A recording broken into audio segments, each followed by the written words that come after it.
ये क्या था। कभी कभी कुछ ऐसे ऑब्सर्ड एनिमे आते हैं जो जॉनरा के सारे वेल एस्टेब्लिश्ड ट्रोप्स को उनकी कुत्ती से पकड़ते हैं और उन्हें गटर में फेंक देते हैं और उन ट्रोप्स की बदूरा लाश के ऊपर I am a disco dancer पर डांस करते हैं। जैसे ज़ोंबीलैंड सागा, एक आइडल एनिमे लेकिन idols are actually zombies. Nichijou, mundane life लेकिन इतनी एग्जैजुरेटेड कि एक डॉग बाइट भी प्लेनेट डिस्ट्रॉइंग लेजर बीम बन जाए। वन पंच मैन, एक सुपर हीरो जो नो मैटर सामने कितना भी खतरनाक विलन आ जाए उसे एक मुक्के में खत्म कर देता है। और आकीबा मेड वॉर, क्योंकि यहाँ याकुजा मेड्स है। ये है नागोमी।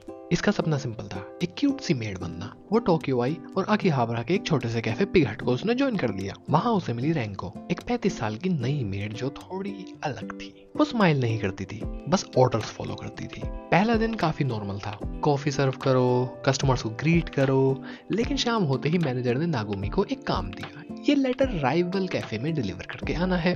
Simple delivery job. लेकिन जैसे ही नागोमी और रैंको उस राइवल कैफे में घुसे, माहौल बदल गया। वहां कोई वेलकम मास्टर नहीं बोल रहा था, वहां एक मेड के जबरदस्ती बाल काटे जा रहे थे। नागोमी डर गई, उसने जल्दी से लेटर दिया और भागने की कोशिश की।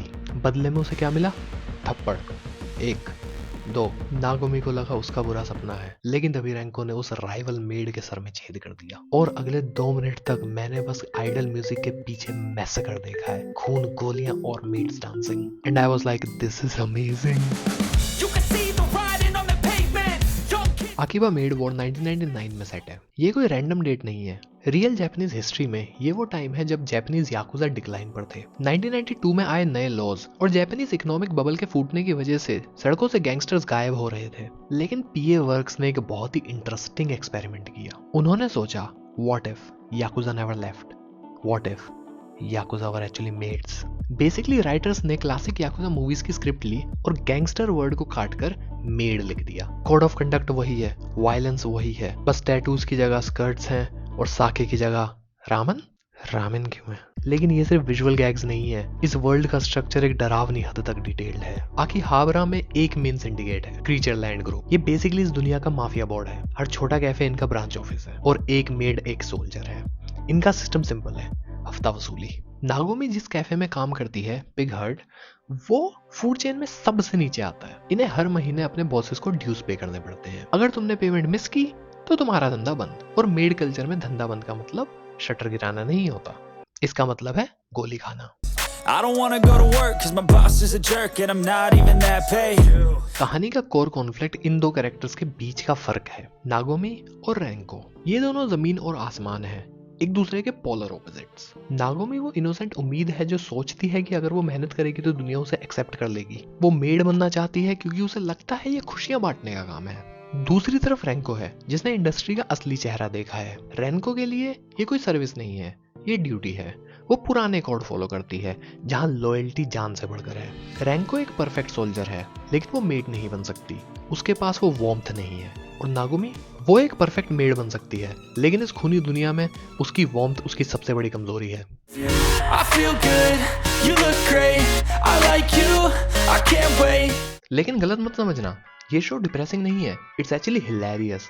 इसका ह्यूमर इस बात से आता है कि ये लोग अपने आप को कितना सीरियस लेते हैं। फॉर एग्जाम्पल, एपिसोड 7 में हमारा ग्रुप राइवल कैफे के साथ डिस्प्यूट सेटल करने के लिए बेसबॉल खेलता है। एक तरफ राइवल टीम है जो चीटिंग कर रही है, डर्टी प्ले, वायलेंस, सब कुछ अलाउड है। और दूसरी तरफ नागोमी है, जिसको लगता है वो एक शोनेन स्पोर्ट्स एनिमे की प्रोटैगनिस्ट है। उसे ऑनेस्टली जीतना है, उसे स्पिरिट ऑफ द गेम की पड़ी है। नागोमी का पैशन इतना स्ट्रॉन्ग है कि उसने सामने वाली टीम को भी इन्फ्लुएंस कर दिया। लेकिन सबसे फनी पार्ट ये नहीं है, सबसे फनी पार्ट ये है कि मैच के बीच में एक कैरेक्टर लिटरली मर जाता है, फील्ड के बीच में, डेड। क्या उन्होंने गेम रोका? किसी ने एम्बुलेंस बुलाई? नहीं, उन्होंने बॉडी को साइड में किया और अगली बॉल पिच की, जैसे कि एवरीथिंग इज फाइन। मैं शब्दों में एक्सप्लेन नहीं कर सकता कि ये सीन कितना अब्सर्ड था। मैं स्क्रीन के सामने बैठा हुआ हूँ, हंसते हंसते मेरे पेट में दर्द हो गया।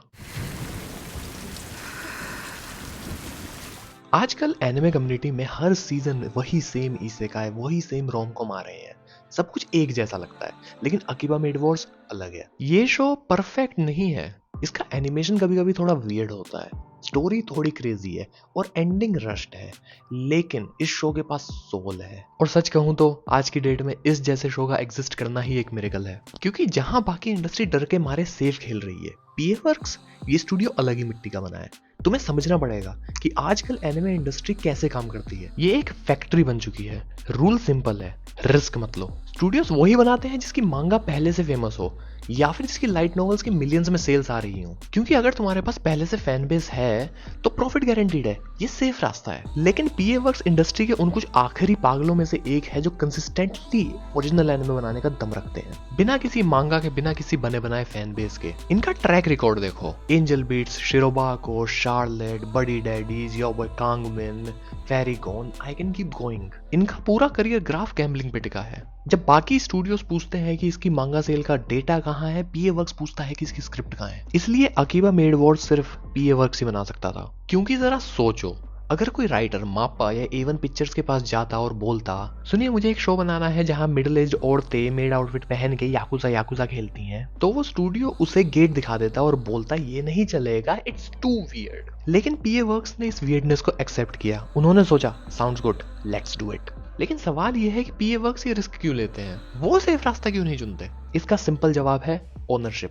देखो, जब कोई स्टूडियो जुत्सु काइसेन या डीमन स्लेयर जैसा कोई एनिमे बनाता है तो वो टेक्निकली सिर्फ मजदूरी कर रहे होते हैं। शो कितना भी बड़ा हिट हो, असली पैसा मांगा पब्लिशर और प्रोडक्शन कमेटी ले जाती है। स्टूडियो को मिलती है बस एक फिक्स्ड फीस, वो बस हायर्ड गन्स है। लेकिन ओरिजिनल एनिमे वो स्टूडियो की अपनी इंटेलेक्चुअल प्रॉपर्टी होती है। अगर for example Akiba maid war, Sakura wars या फिर बडी डैडीज हिट होता है तो उसका एक एक पैसा, चाहे वो मर्चेंडाइज से आए, ब्लूरे सेल से आए या फिर लाइसेंसिंग से, सीधा स्टूडियो की जेब में जाता है। कोई मिडलमैन नहीं, कोई पब्लिशर नहीं।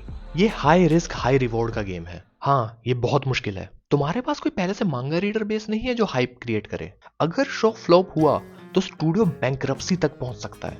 लेकिन अगर तीर निशाने पर लगा तो ये स्टूडियो की किस्मत बदल देता है। ओरिजिनल एनिमे ही अकेली चीज है जो स्टूडियोज को कॉन्ट्रैक्टर से क्रिएटर बनाती है, और यही चीज इस शो को और बाकी सारे ओरिजिनल शोज को मेरे लिए स्पेशल बनाती है। ये कोई कॉर्पोरेट प्रोडक्ट नहीं है, ये प्योर क्रिएटिविटी और पैशन है। अगर तुम कुछ ऐसा ढूंढ रहे हो जो तुम्हारे दिमाग का फ्यूज उड़ा दे और तुम्हें याद दिलाए कि एनिमे मीडियम कितना क्रिएटिव और फ्लेक्सिबल हो सकता है, तो प्लीज अकीबा मेड वॉर जाके देखो। ये सिर्फ ऑब्सर्ड नहीं है, ये आर्ट है। क्योंकि सच तो ये है कि गैंगस्टर्स कभी गायब नहीं हुए, उन्होंने बस सूट्स उतार दिए और मेड आउटफिट पहन लिए। अगर तुम्हें ये वीडियो पसंद आई तो ये वाली चेक करो, क्योंकि डेंजी की जिंदगी जितनी हम सोचते हैं उससे काफी ज्यादा झंड है। And I will see you there. I don't wanna go to work cause my boss is a jerk and I'm not even that paid. I need a change in my life cause I don't feel alive and there's nothing that makes me happy. Hold my beer for me.